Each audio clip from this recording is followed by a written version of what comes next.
सबसे पहले मूंग दाल ही यहाँ पर कर लेते हैं। और संतोष जी नमस्कार, शुक्रिया साथ जुड़ने के लिए। किस तरीके से आप सरकार की तरफ से प्रोक्योरमेंट फिलहाल यहाँ पर होता हुआ देख रहे हैं? मैडम, सरकार ने जो घोषणा करी है कि 25% का सुन रहे थे पहले तो, लेकिन अभी कुछ सुनने में आ रहा है कि पूरा जो भी 45 लाख टन के करीब करीब वो खरीदेंगे माल। और रजिस्ट्रेशन चल रहे हैं अभी फिलहाल में। और अभी डेट डिक्लेयर नहीं हुई कब से इसका तोल चालू होगा, लेकिन काफ़ी माल मार्केट में अभी आ चुका है। और गवर्नमेंट ने जो घोषणा करी है, थोड़ा सा ऐसा लग रहा है कि मतलब ना करने के बाद अभी मार्केट में माल जो उसकी कमी हो गई, उसके कारण हमारे को मिल वालों को काफ़ी दिक्कतों का सामना करना पड़ा है। कुछ सेंटर पे माल किसानों ने रोक लिया है और मिलों को माल बराबर मिल नहीं रहा है जितना अपने मिलना चाहिए अपने। तो किस तरह से आप ये आगे जाकर प्रोक्योरमेंट और मूंग की जो अवेलेबिलिटी है उसको बनता हुआ देखेंगे? मैडम, स्टॉक तो मतलब अपने काफी अच्छा, उत्पादन तो बहुत अच्छा हो रहा है। गवर्नमेंट ने जो ये योजना लगाई जब से अपने ये समर्थन मूल्य का, उससे अपने एमपी, अपने इंडिया, पूरा ऑल इंडिया अपने कम से कम 7-8 साल से अपन इंपोर्ट नहीं कर रहे हैं। उसी वो यही कारण है कि जो अपने अपने को दूसरे देशों पर निर्भर नहीं रहना पड़ रहा है मूंग में खासकर। तो ये गवर्नमेंट का जो स्कीम है, ये अपने समर्थन मूल्य का और ये खरीदी करने का, उससे बाजार भी किसानों को अच्छा उचित मूल्य मिल रहा है। लेकिन थोड़ा-सा इसमें जो अव्यवस्था होती है, जो खरीदी में या जो माल में जो वेयरहाउस में गवर्नमेंट रखती है, थोड़ा-सा अगर उधर ध्यान दें ना, तो सभी को फ़ायदा होगा, किसानों को, व्यापारियों को, तो अपने मिलर्स को, सभी को फ़ायदा मिलेगा और उपभोक्ता को भी इसका फ़ायदा मिलेगा अपने।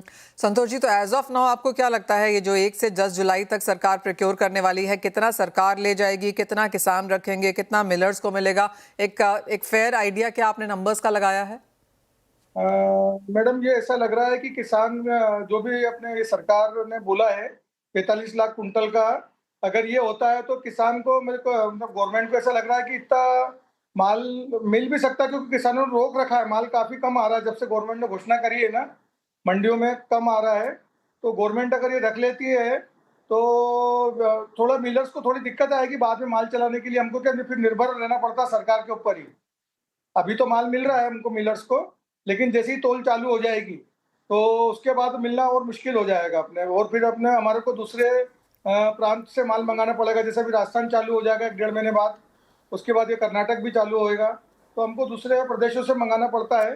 तो उसमें थोड़ा सा हमको परेशानी का सामना करना पड़ता है मिलर्स को, एमपी के खासकर, क्योंकि मंडी टैक्स वगैरह जो हमको लगता है बाहर से, तो हमको दोहरी मार पड़ती है। वहाँ तो मंडी टैक्स पेड रहता ही है माल, और यहाँ पे जो लगता है हमको अपने, अभी 1.20 था तो उसको 1.70 कर दिया गया है। तो उससे जो हमारी अन्य प्रदेशों की मिलें हैं, जो पास के जो पड़ोसी देशों की जो राज्यों की मिलें हैं, वो उन लोगों को कम लगता है या नहीं लगता है। तो उससे हमको थोड़ा सा इफेक्ट आता है। और फिर जब गवर्नमेंट बेचना चालू कर देती है तो हमको फिर उसमें मंडी टैक्स नहीं लगता है, तो फिर हमारा सुचारू रूप से वापस चलने लगता है मिलिंग। जी हाँ, एब्सोल्युटली।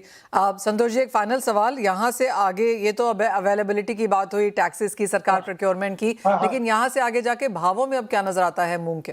भावों में तो अभी जो भी भाव चल रहे हैं यहाँ पे मार्केट में, वो लगभग लगभग अभी लोएस्ट ही चल रहे हैं। और गवर्नमेंट अगर ये खरीदी का चालू कर देती है तो इसमें 400-500 रुपए कुंटल प्रति की बढ़ोतरी की संभावना दिख रही है। 400-500 प्रति क्विंटल की संभावना आपको लगता है सरकार खरीदना शुरू करेगी तो हाँ, मूंग अगर के? खरीदना जिस दिन तोल चालू हो जाएगा तो ये बढ़ जाएगा बाजार, क्योंकि अभी माल जो भी चल रहा है लोएस्ट चल रहा है और माल भी कम आ रहा है मंडियों में, इतना नहीं आ रहा है। कुछ मंडियों में तो बिल्कुल नहीं आ रहा है। और कुछ बड़ी बड़ी मंडियां जहाँ पे अभी जैसे पिपरिया है, गाडरवाड़ा है, उसके पिपरिया बेल्ट जो भी आसपास का है, भोपाल बेल्ट है, यहीं पे माल की आवकें हो रही है। और जो हमारा निमाड़ क्षेत्र है उधर तो बिल्कुल आवकें है ही नहीं। जो भी किसानों ने रोक रखा है गवर्नमेंट को तोलने के लिए, वही माल उनके पास है, तो वो गवर्नमेंट को तुल जाएगा। Point taken. माफ कीजिए संतोष जी, बहुत शुक्रिया साथ जुड़ने के लिए और वो पूरा का पूरा ब्यौरा वहां पे देने के लिए। तो क्लियरली 45 लाख टन मूंग सरकार यहां पर खरीद सकती है। अच्छी खासी फसल है, इस बार इंपोर्ट करने की जरूरत नहीं पड़ेगी। प्राइसेस भी सही रहे हैं, एमएसपी लगातार बढ़ता रहा है और उसकी वजह से किसानों ने अच्छा बोया है। लेकिन जैसे उन्होंने कहा, जो दिक्कत है वो शायद यहाँ पर मिलों को आ सकती है। दूसरे राज्यों से अगर मंगवाना पड़ा तो मंडी टैक्स देना होगा, सरकार से लिया तो नहीं देना होगा। तो क्लियरली काफी कुछ अगले 15 दिन तक यहाँ पर हम इस कमोडिटी में बनता हुआ देखेंगे। वेल, ये तो